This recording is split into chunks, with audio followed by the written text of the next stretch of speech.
कि मतदान में हिस्सा न लेने का नतीजा क्या होता है, उसको मैं एक किस्से के साथ, एक फैक्चुअल कहानी के जरिए, घटना के जरिए आपको बताना चाहता हूं कि आप समझिए कि जो है वो गलती जो कुछ लोगों ने की थी उसकी सजा कितने लोगों ने भुगती और कैसे भुगती। और ये जिक्र जो है 1946 का है, 1946 का, बंटवारे के पहले का। सियालकोट का आपने नाम सुना होगा।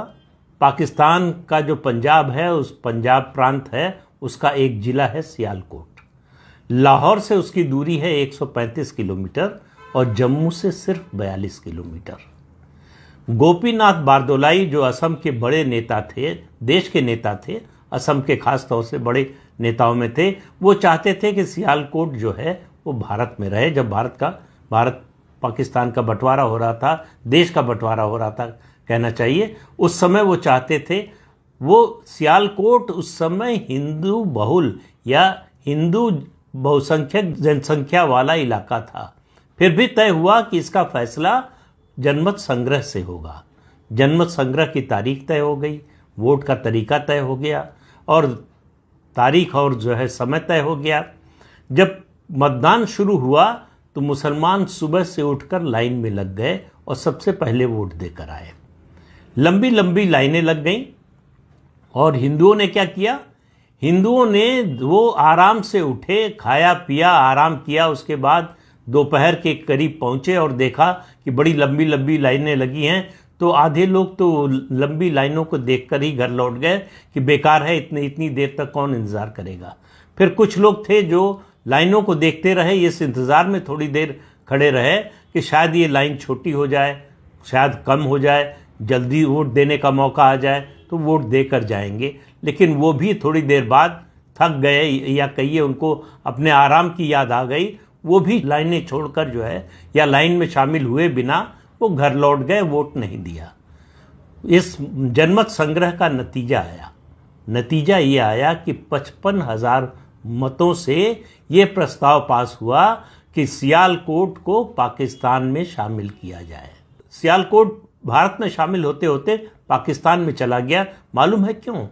1 लाख हिंदुओं ने वोट नहीं किया। उस समय सियालकोट में हिंदुओं की कुल आबादी थी 2,31,000, 2,31,000। उसमें से 1 लाख ने वोट नहीं दिया, 55,000 से यह प्रस्ताव गिर गया। उसके बाद आपको याद होगा कि 1946 का 16 अगस्त का दिन, जब जिन्ना ने डायरेक्ट एक्शन की कॉल दी, जब डायरेक्ट एक्शन की कॉल दी तो उसका कहर जो है वो सियालकोट में भी बरपा।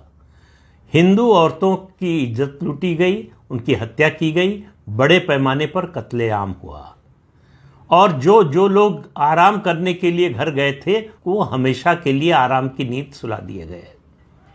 और 1951 यानी ये 1941 के सेंसस की फिगर बताई मैंने, 2,31,000 हिंदू पॉपुलेशन थी। और 1951 यानी 10 साल बाद जब सेंसस हुआ, और जब ये मैं बता रहा हूँ 1941 के सेंसस के आधार पर, तो 1946 की बात कर रहा हूँ। 1951 में जो सेंसस हुआ उसके मुताबिक सियालकोट में हिंदुओं की आबादी केवल 10,000 बची, केवल 10,000 बची। और 2017 की फिगर के अनुसार सियालकोट में हिंदुओं की आबादी सिर्फ 500 है। आज पता नहीं एक भी हिंदू वहाँ है या नहीं है। उस दिन अगर सियालकोट के हिंदुओं ने वोट दिया होता तो सियालकोट हिंदुस्तान में होता और वहाँ जो हिंदू थे वो सब जिंदा होते। तो वोट न देने का क्या असर हुआ ये आप इस बात से